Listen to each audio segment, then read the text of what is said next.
Our topic for today is evaluating messages and for images of different text types reflecting different cultures. As discussed in the previous lessons, the advancements in digital technology paved the way to innovative modes and platforms of communication. The massive and rapid developments in digital communication ushered in a new era of communication that does not simply rely on words but also on images and other semiotics of the channel used to convey the message. And up until now, we are using technology, and we also encounter the effects of cultural and global issues to communication, which were highlighted in the previous discussions, as well as the impact of effective communication to society and the world, and the link of globalization to communication. Apart from that, it highlighted the importance of exploring the concept of world Englishes, wherein when we talk about world Englishes, these are the regionally distinct varieties of English that have arisen in parts of the world where there is a long and often colonial history of English being used in education, commerce, and government. Thus, we treat English as a universal language. But how did we come up with English as a universal language? Primarily, or technically, English is without a doubt the actual universal language. And it is the world's second largest native language, the official language in 70 countries. English speaking countries are responsible for about 40% of the world's total GNP. English can be understood almost everywhere among scholars and educated people, as it is the world media language, the language of cinema, TV, pop music, and the computer world. And all over the planet, people know many English words, their pronunciation and meaning. And then the causes for this universality is well known and understandable. So the causes for this universality are very well known and understandable. And English first began to spread during the 16th century with British Empire and was strongly reinforced in 20th century by USA when they dominate the world in economy, politics, and military aspects, and by the huge influence of American movies. So the concept of universal language is more significant only now, wherein this is the era of mass communication. Before, when we do have Greek, Latin, French, those are deemed to be universal languages. In Europe, then, due to a lucky coincidence, due to factors mentioned, English became the universal language, one of the simplest and easiest natural languages in the world. So, of course, the concept of easiness is relative and it depends on which language you know already. However, the concept of simplicity is undeniable. English is an easy language to learn, understand, and speak.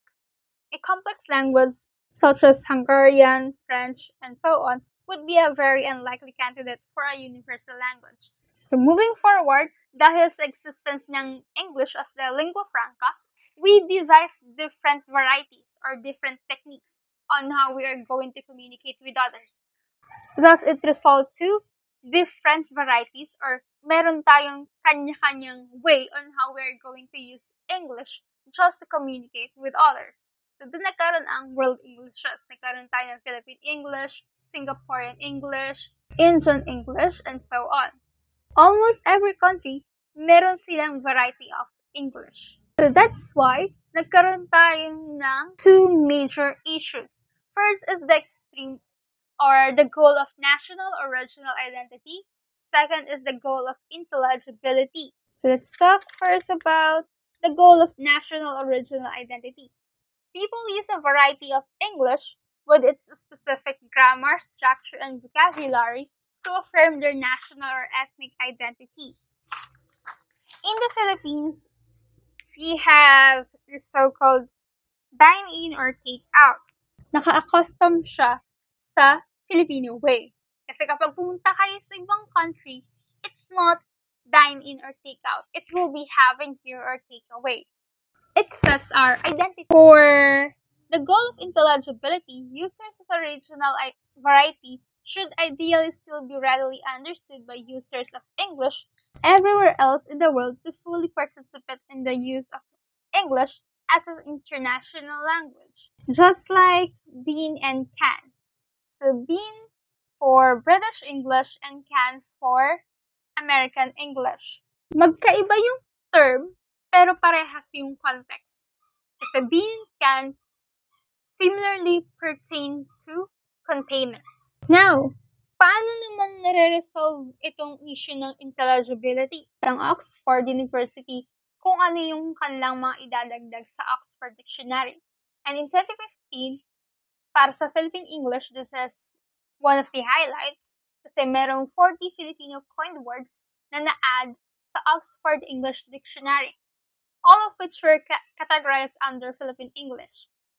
Kasama dito sa mga words na to ang balikbayan, high blood, carnap, gimmick, despedita, and dirty kitchen. So yung mga words na nabanggit ko na yun, it is part of Philippine English. It is part of the identity of Philippine English. And na-brought out siya into the goal of intelligibility nung ma-recognize ng Oxford University na siya ay part ng variety of English. How are we going to find the good balance between identity and intelligibility? We can do that through code switching. Wherein, code switching is the usage of one language to another in a statement. So this means that magka-qualify yung taglish natin as code switching. Because we are using one code to another. Pero ito ay kalimitang ginagawa sa informal conversations rather than formal. Kasi when we are using formal register, it should stick with one variety of English only. And dahil sa need natin para makipag-communicate, we are using different media. We are using multimodal, which is the usage of two or more communication modes to make meaning. Though it is a new concept in general academic setting, it can still be a powerful tool in light of digital and multicultural communication, because it shows different ways of knowledge representations and meaning making. Apart from that, it investigates contributions of semiotic resources such as language, gestures, and images, wherein they are co-employed across various modalities, whether it is visual, oral, somatic, and others. So most importantly, multimodality highlights the significance of interaction and integration. What do we mean by this too? Interaction. Interaction of each element to another. So muna tayo sa 10 flickering light. First glance, it will not be read as flickering light. It will be the other way around.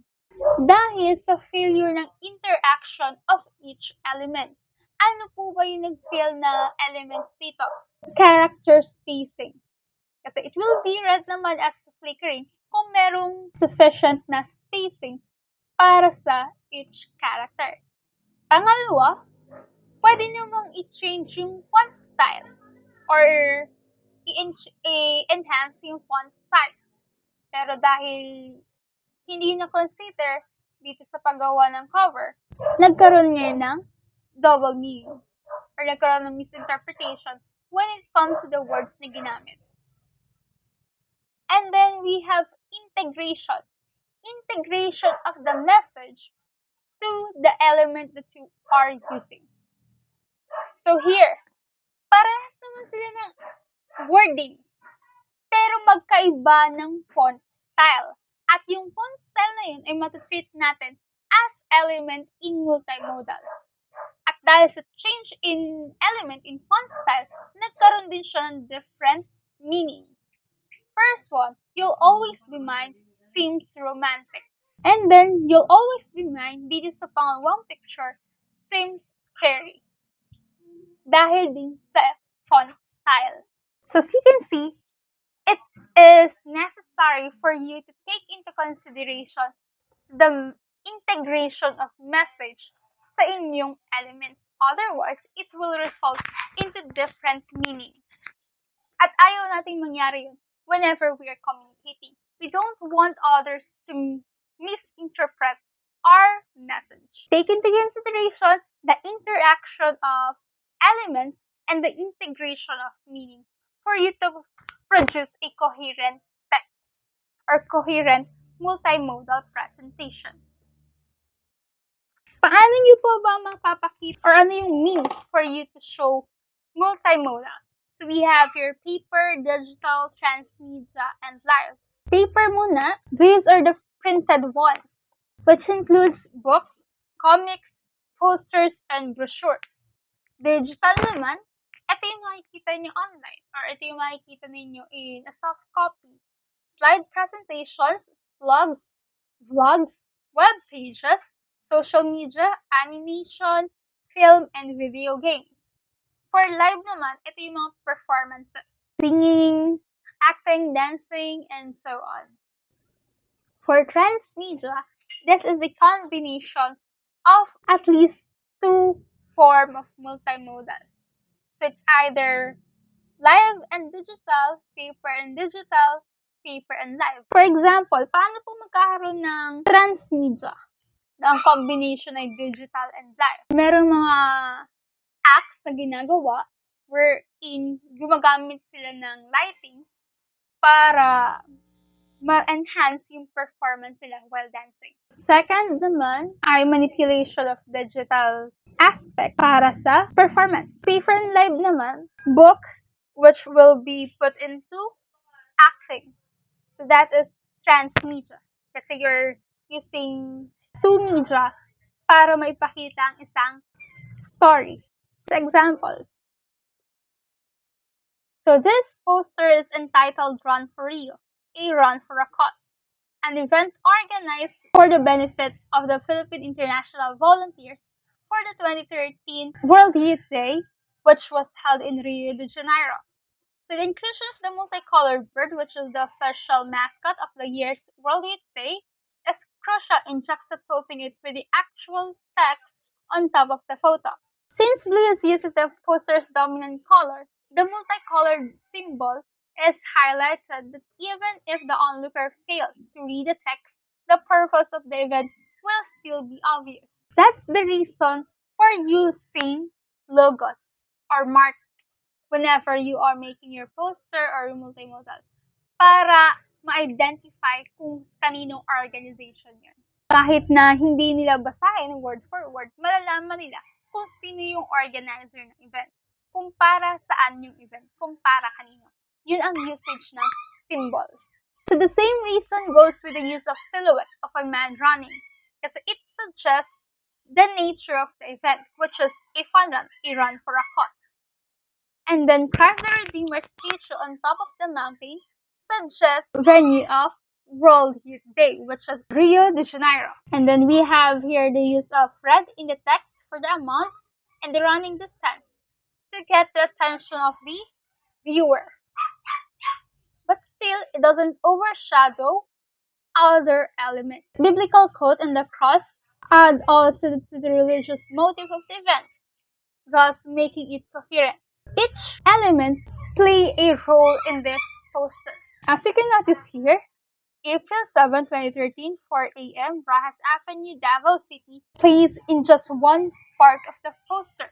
Because if you're going to see a poster, you will not look here for the date and look on the other side for the time. And then look dun sa taas para sa venue. It is a smart move for you to put details na magkakasama sa isang place ng poster. After nyo kasing magtanong ng kailan, you will automatically question saan or where.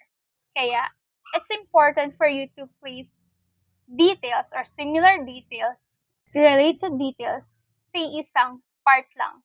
Another example, Concert for Kids, which was a fundraising concert for the New Jersey Kids Foundation in US. The dominant photo is a guitar, which is suggestive of the nature of the event.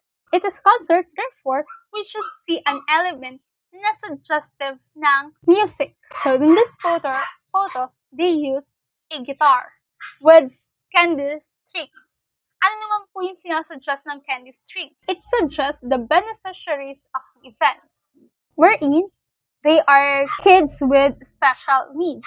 The use of various colors adds to the notion on the playful nature of kids. The font use is also playful rather than sharp, and the dominant color is light blue, which is light on the eyes, as well as other color palettes. Since same dun sa Run for Rio, magkakasama din yung kanyang important details. Featured artists, when and where will the event happen, and for inquiry. So both posters, Run for Rio and Concert for Kids, demonstrate purposive use of semiotics to forward a specific message. These are successful in meaning making through interplay of various elements. And in creating your own multimodal text or presentation, we have these three considerations: purpose, audience, and context. Purpose. The creator of the text must be clear on the message and the reason why the message has to be delivered. So you need to know first your goal. Para saan ba yung ginagawa ninyong multimodal presentation? Second, audience. The nature, interests, and sensitivities of the target audience must be considered so the text will not be offensive and hurt people's sensibilities. So again, you need to know your audience. You need to know what their interests are para ma-cater ninyo or ma-customize ninyo yung inyong gagawin na multimodal presentation to your audience, to their needs, to their capabilities. And then context. The message should be clearly delivered through various semiotic resources and in consideration of the various situations where and how the text will be read by different people having different cultural backgrounds. So you cannot form a multimodal presentation without taking into consideration the context. Kasi andun yung integration and interaction of each element. And ma-achieve nyo lang yung purpose ninyo if you will think about the context. And that will be all for lecture 3.